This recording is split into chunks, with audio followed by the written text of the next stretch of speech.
Sud Radio et vous à 6h25, Rémi André nous le disait il y a quelques instants, l'épisode caniculaire qui va s'intensifier aujourd'hui, qui va durer longtemps, au moins jusqu'à la fin de semaine. 49 départements vigilance rouge aujourd'hui. Alors, quels sont les impacts de la canicule sur notre organisme? Notre expert santé, le docteur Daniel Simeka, est là pour nous éclairer. Bonjour docteur.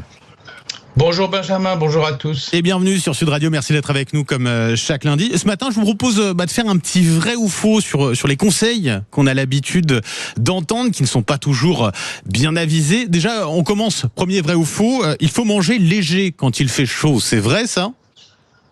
Non, il ne faut pas manger spécialement léger, évidemment, il ne faut pas manger lourd.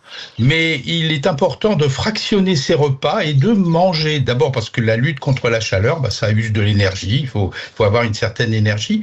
Et puis ça permet d'être un piège à eau.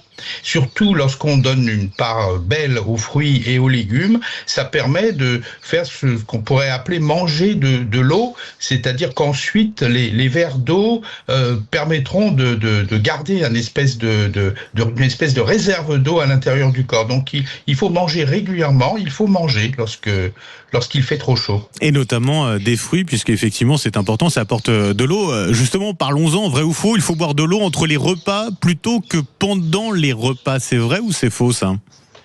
Il faut boire les deux. Lorsque vous buvez entre les repas, vous faites plaisir à vos reins. Lorsque vous buvez pendant le repas, vous faites plaisir à vos intestins, en gros, et surtout, vous piégez l'eau à l'intérieur du corps, ce qui fait une réserve qui permet de lutter contre l'excès de chaleur.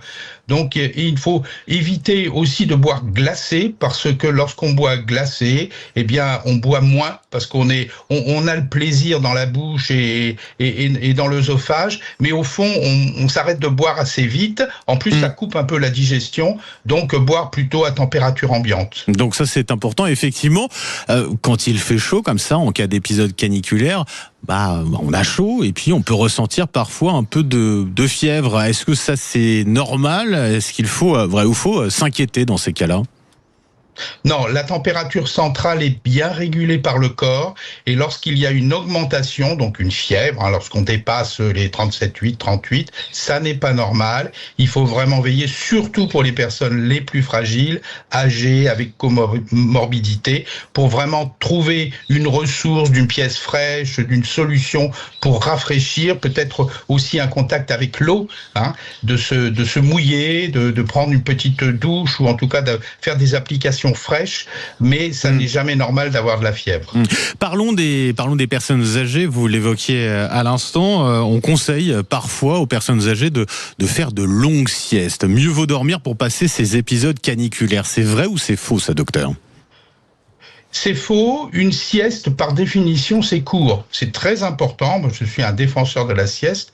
Mais une sieste, c'est entre 25 et 35 minutes. Et surtout, chez les seniors, il y a une chose importante, c'est de surveiller leur état de conscience, de veiller à ce qu'ils ne sombrent pas dans une espèce de torpeur liée à la chaleur et qu'ils ne perdent pas conscience, parce que ça, c'est un facteur vraiment de risque important. Donc, les mettre au lit en se disant, ils dorment, donc c'est bon, ça leur fait du bien, etc. Non, ça n'est pas une solution. D'accord, c'est pas une solution, donc c'est faux. Pour conclure, on rappelle peut-être, docteur, rapidement les consignes à respecter en cas de canicule. On les connaît les conseils, mais c'est peut-être important quand même de les rappeler.